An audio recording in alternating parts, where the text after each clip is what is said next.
भर्ती paper leak मामला, SI भर्ती परीक्षा 2021 पेपर लीक प्रकरण से जुड़ी हुई बड़ी जानकारी आपको दे देते हैं। सभी 10 आरोपियों को कोर्ट में पेश किया गया है। कोर्ट ने बाबूलाल कटारा को 3 दिन का रिमांड दिया है। बड़ी जानकारी आपको दे रहे हैं, बाबूलाल कटारा को 3 दिन का रिमांड दिया गया है। वहीं रामू राम रायका सहित 9 आरोपियों को 2 दिन का रिमांड दिया गया है। और थोड़ी देर बाद कड़ी सुरक्षा के बीच कोर्ट से कभी भी आरोपियों को एसओजी मुख्यालय ले जाया जाएगा। पर बड़ी जानकारी आपको दे रहे हैं और ये बड़ी जानकारी जुड़ी हुई है रिमांड को लेकर, क्योंकि रिमांड अब कोर्ट की तरफ से दे दिया गया है। बाबूलाल कटारा को रिमांड दिया गया है 3 दिन का। वहीं रामू राम रायका सहित 9 आरोपियों को 2 दिन का रिमांड दिया गया है। बाबूलाल कटारा, ये वो नाम जिससे भी कल आरपीएससी कई घंटे पूछताछ करती रही। आरपीएससी में ये पूछताछ होती रही एसओजी के द्वारा।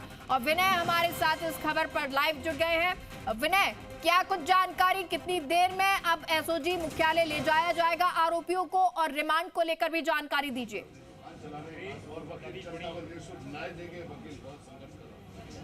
जी मेघा, देखिए आज एसआई भर्ती परीक्षा 2021 पेपर लीक प्रकरण में कुल 10 आरोपियों को एसओजी ने कोर्ट में पेश किया, जिसमें आरपीसी के 2 पूर्व सदस्य रामू राम रायका और बाबूलाल कटारा शामिल थे। कोर्ट में पेश करके बाबूलाल कटारा का 5 दिन का रिमांड मांगा गया था और इसके साथ ही जो रामू राम रायका सहित जो बाकी 9 आरोपी हैं उनका 3 दिन का रिमांड मांगा गया था। लेकिन यहाँ पे कोर्ट ने जो फैसला सुनाया है रिमांड अवधि को लेकर, तो बाबूलाल कटारा को 3 दिन की रिमांड पर और बाकी रामू राम रायका सहित बाकी जो 9 आरोपी हैं उनको 2 दिन की रिमांड पर एसओजी को सौंपा गया है। और कुछ ही देर में कोर्ट से आप जिस तरह से देख सकते हैं, मैं मेरे सहयोगी राहुल को कहूँगा वो आपको दिखाएं किस तरह की सुरक्षा यहाँ पे लगाई गई है। सुरक्षा, कड़ी सुरक्षा के बीच में सभी आरोपियों को कोर्ट से जो एसओजी मुख्यालय है वहाँ ले जाया जाएगा। और फैसला जो है रिमांड अवधि को लेकर वो सुनाया जा चुका है। जो कुछ डॉक्यूमेंटेशन की जो प्रोसेस होता है वो अभी फ़िलहाल कोर्ट के अंदर चल रहा है। और डॉक्यूमेंटेशन का प्रोसेस पूरा होने के बाद जो तमाम 10 आरोपी हैं उनको कड़ी सुरक्षा में एसओजी मुख्यालय ले जाया जाएगा। जिस तरह से कल बाबूलाल कटारा को एसओजी की टीम जयपुर से आरपीएससी का जो कार्यालय अजमेर वहाँ लेके पहुँची थी, वहाँ से भी कई दस्तावेज बरामद किए गए थे।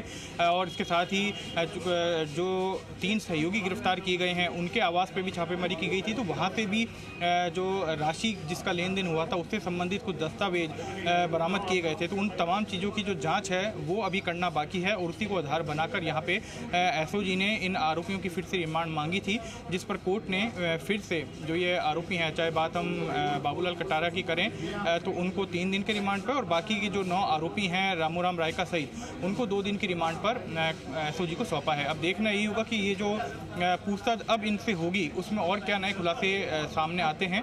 और जिस तरह से अब तक की जो जांच हुई है उसमें जिस तरह से ये बात सामने आई कि ना केवल डमी कैंडिडेट बिठाकर बल्कि जो संगठित गिरोह है उससे पेपर खरीदा गया। और सबसे बड़ी बात ये कि जो ये 5 टीनी एसआई गिरफ्तार किए गए, जिसमें रायका के बेटा बेटी भी शामिल हैं, शोभा और देवेश, इन्होंने खुद बताया था कि उनके पिता रामू राम रायका जो कि आरपीसी के उस समय सदस्य थे, उन्होंने पेपर से 6 दिन पहले उनको परीक्षा पत्र लाकर दिया था और वो परीक्षा पत्र जो बाबूलाल कटारा है उनके द्वारा दिया गया था। तो ऐसे में लिंक से लिंक जोड़ते हुए जांच को आगे बढ़ाया गया। रामू राम रायका की गिरफ्तारी हुई, 5 टीनी एसआई गिरफ्तार हुए उसके बाद में, और रामू राम रायका से जो पूछताछ हुई उसमें जब कटारा का नाम सामने आया तो कटारा जो कि जयपुर सेंट्रल जेल में बंद थे उनको प्रोडक्शन वारंट पर गिरफ्तार करके फिर से क्योंकि ये रिमांड जो दी गई है 2 दिन की, 3 दिन की जो रिमांड दी गई है, एसओजी की तरफ से कितने दिन की रिमांड मांगी गई थी और जो दूसरा पक्ष है उसकी तरफ से क्या दलील दी गई?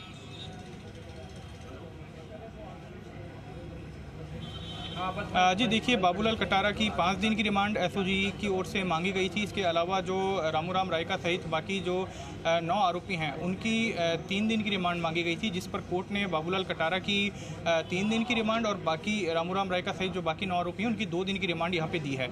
वहीं जो बचाव पक्ष है उसकी ओर से ये दलील भी दी गई कि अब तक इनसे जो पूछताछ है वो एसओजी के द्वारा पूरी कर ली गई है।